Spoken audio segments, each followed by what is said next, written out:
20 мужчин, 10 весовых категорий. Всероссийский турнир по боксу собрал участников с самых разных уголков страны. Накаляет обстановку и тот факт, что почти все участники уже встречались на различных соревнованиях и знают слабые места друг друга. У нас проходит всероссийский турнир на призы главы Чеченской Республики, Героя России Рамзана Мадышкадырова. Наши ребята хорошо выступают. Понаблюдать за ходом турнира прибыл и глава Чечни Рамзан Кадыров. На зрительских трибунах за зрелищными боями следят как взрослые, так и дети. Их всех объединяет одно – любовь к одному из самых старых видов спорта.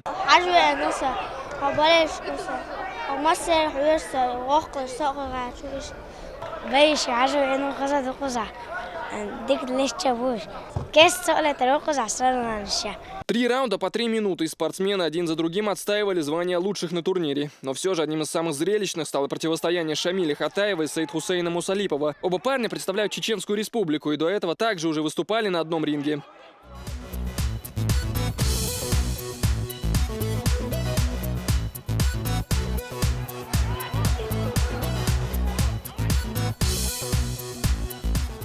За 3 раунда единогласным решением судей победу одержал Шамиль Хатаев. За его плечами сотни побед на различных турнирах, включая международные. В свои 19 лет парень уже является мастером спорта по боксу и на достигнутом останавливаться не собирается.